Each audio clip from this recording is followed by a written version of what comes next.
Is the voice of Indiana County, WCCS 101.1 FM and AM 1160. Dr. Ralph May is with us. Our conversation brought to you by Marcus and Mack, a law firm representing injured people. There, we had a win today in the weather, huh? We're better than the high temperature. Excellent. It's a good way to start the day. That's what we need. We need a win. We hear this term, affective disorder, seasonal affective disorder. That's one of the reasons for the winter blahs. Of course, holiday blahs are always a part of the conversation when you get to this time of the year as well, which was why I asked you to come in today. We think of when people suffer from depression, and we think it's just a matter of saying, or people might think it's just a matter of saying, cheer up. Look at all the happiness around you. Brighten up, will you? Right. It's a little more complicated than Yeah, that, I mean, that's the issue. Seasonal affective disorder, which is not uncommon, is because of the deprivation of light. It causes neurochemical changes, particularly in this neurotransmitter serotonin. And that affects sleep and mood and motivation and all those things that we define as being in a good mood or positive energy. And so when we lose that kind of stuff, we get kind of blah, we get tired, we get fatigued, we get negative, we get very pessimistic. And so it creates this kind of negative energy around us. And it's not something you just snap out of. These are changes that occur in your body. It is a physical change. It's not just a psychological change. The psychology is affected by the physical change. And so it's not just a matter of snapping out of it. Now, there are things you can do to combat it, and that's really what we're talking about. Of course, severe depression, you need a medical intervention as well as a psychological one. Medication can be very helpful. Seasonal affective disorder responds to light exposure, which if you can get exposed to intense, high-intensity light, about 45 minutes a day, usually best in the morning, by the way, to kind of reset your clock. Reset your clock to get that exposure in the morning. It can make a major difference in the level of depression that you're experiencing. So when we talk to you at other times of the year, when we deal with mental health situations, one of the things that you have said quite frequently is, there are factors out there that you can eliminate from your life that are going to help you, such as don't watch too much negative news. Don't expose yourself to too much negative news. I mean, you need to stay informed, I agree, but be careful about how much of that you absorb, because there's a tendency for, of course, our news feeds to focus on the difficult things we're facing. And so there's truth there, but we also have to focus on the good things. And I think one of the most important things at this time of year is our connection with one another. I think the pandemic's interfered with that. But we can still stay connected, and connected as much as possible safely, because we know that when we interact with each other, that itself is a very positive thing for our brains to have that social interaction. So even when we're talking about physiological differences in the case of seasonal affective disorder, some of those other things that you do in a more psychological setting, or something we might perceive as being more psychological, they can still help you. Absolutely. With the physiological thing. Absolutely. And one of the things that, of course, being a psychologist, cognitive approach is the idea of catching your thinking. We are thinking beings. We can think about our thinking, right? We just don't have to react. We just don't have to let our thoughts run rampant. We can look at how we're saying things to ourselves. What's the voice inside your head saying to yourself?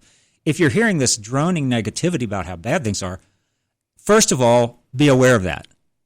And second of all, decide if that's really the way it is, or you're getting pulled into this negativity. You're getting sucked into that. And you can stop that by creating more positive experiences with people. I also am a big believer in physical activity. And now I'm not saying go out and run a marathon, but I've talked about it before. Walk outside. Unless the weather's really bad, you can't tolerate it. Get outside in the natural light. Take a walk. Get fresh air. That in and of itself is very powerful as an antidepressant if you do it regularly. So regular physical activity. The other thing this time of year is we're known for is overindulging. Too much of the wrong food, too much of the wrong drink. And that just pulls you down too, because you feel sluggish, you don't feel yourself. So if you engage in normal physical activity, keep doing that. Maybe a little break here and there, but for the most part, try to maintain a healthy regimen if you're already doing that. Yeah, I'm going outside right now more for physical exertion type of work, working in the woods and things of that nature. Don't like to run to get that cold air down deep in my lungs. I do that on the treadmill when the weather turns extra cold. But you can bundle yourself up and get out there and get yourself a real workout. Absolutely. Out in the woods, of course, I love White's Woods, and I'm out there a lot. And being outside, even in the wintertime, is just – and I like the wintertime in a way because you can see so much. You can see the hills. You can see what's around you. And it's really, really a wonderful experience. So those kind of experiences, whatever they are for you, can be very powerful in combating depression. Now, let me ask you this, because this is Christmas week. There is the common belief that suicides increase around the holidays. They do not. And that is not true. That is not true. During the holidays, suicide rate does not increase. The suicide rate varies through the course of the year. The springtime, actually, believe it or not, tends to be where there's a surge, and in the fall. So during the holidays itself, depression may be worse for some people. They're more isolated, but it seems that the after effects of the holiday come later, January, February, March. Well, that being the case, I would assume that some of those same remedies, socialization especially, really are helpful. It's more difficult now because of the pandemic for people to do that. And so what are some of the ways that if we are affected by depression, or at least by feeling down at the holidays, that we can pick ourselves back up? Well, first of all, it's what you surround yourself with. I mean, you can still maintain communication with people even if you have to use Zoom, but you can socially engage with people in a safe way with physical distancing, using a mask.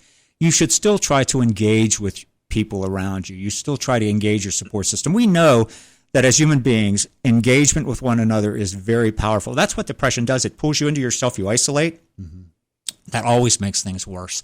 You get trapped in your own thoughts. So having social activities, getting out, getting around people safely, using appropriate precautions is still the best thing to do. And maintain a good structure for yourself. Don't allow yourself to become inert, inactive. Do things that are positive, that you find stimulating for you. Even if you don't really feel like it, do it anyway. Let me tell on you a little bit, because this is something that I think could be a part of this whole thing as well.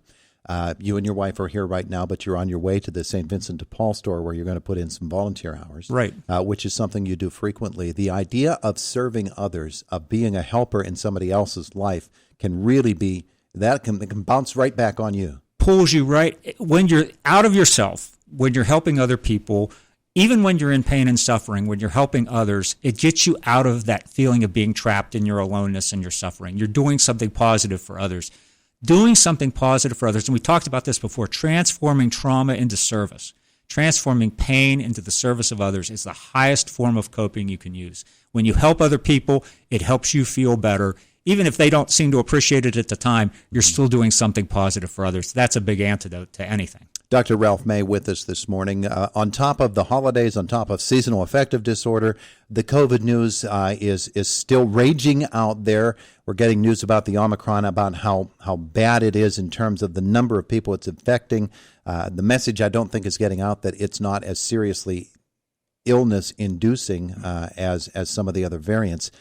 But bottom line is, we're still getting all of this news about COVID. It's still quite a scary thing, and people are rightfully fearful right now, and that affects your mental state as well. Well, yeah, it's a double time, isn't it? We've got the stress of the holidays, which people sometimes make more stressful than they need to by trying to cram all these things you have to do, right? It's something we do to ourselves.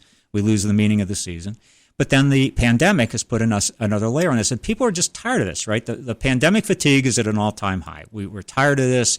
We're afraid of it, but we're tired of it. We want to get back to normal. We're going to be normal. And so we have to recognize that Omicron is a real threat. We don't know how much of a serious threat it is yet. We don't know yet. But we know that it spreads fast. So we just have to be cautious. We have to be careful. Nobody's saying don't interact with other people. Nobody's saying don't interact. Just use the same rules we've talked about. Maintain appropriate level of social distancing. Maintain appropriate masking when you're in crowds. If you're among people that are vaccinated and you're vaccinated, you can be safe. But, we have to remember that stressor is there. It's all around us. It's like in the air. Yeah. And so we can't let it. We have to make our decisions about how we're going to handle it and move forward. I always say that when we get out of the double-digit months 10, 11, and 12, we get into the single-digit months, things start to look better.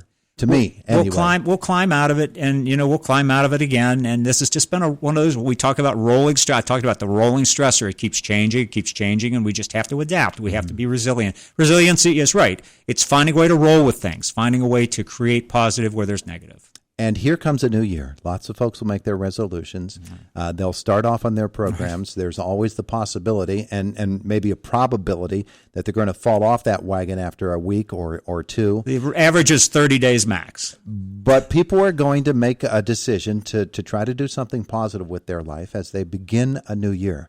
I always tell you, you don't have to wait until January 1st. It's not a magic number. But at any rate, people who look to improve themselves and to do something positive in their life, what are some of the things they can do to stick to the program that they're going to come up with? The key issue is reasonable goal.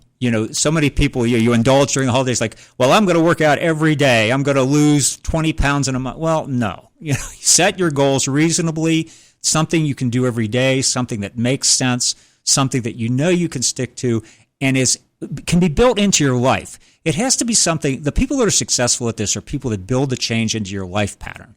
So it's something you're going to be able to do on an ongoing basis. You'll build it into your structure. So it's something that becomes a positive habit for you. Mm-hmm. Not all habits are bad. Some habits are positive, like exercise and appropriate diet. So building it sensibly into your structure, so that you can do it and it doesn't have to be an extra burden. Yeah, there are numbers out there. I think it's something like 8 days for something to become a pattern and then 17 days or something like that for it to become a habit. Yes. For some people, that habit it takes a little bit longer for it to become that. But there's hope out there, and folks need to keep their heads up, and here comes a brand new year and brand new opportunity. Maintain optimism. Keep your feet moving.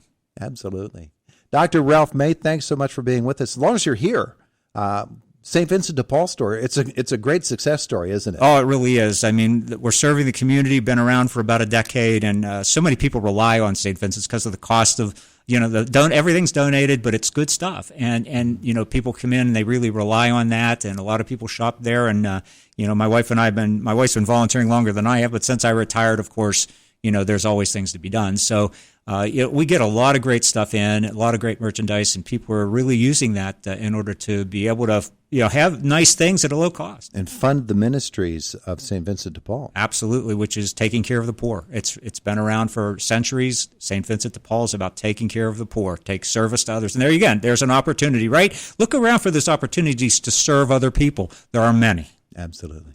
Dr. Ralph May, the best of holiday seasons to you. Merry Christmas. Thank you, Todd. Merry Christmas to you. Happy New Year, and to you and your lovely wife, sitting out there waiting to get up to St. Vincent de Paul. To work we go. It's the voice of Indiana County. WCCS 101.1 FM and AM 1160.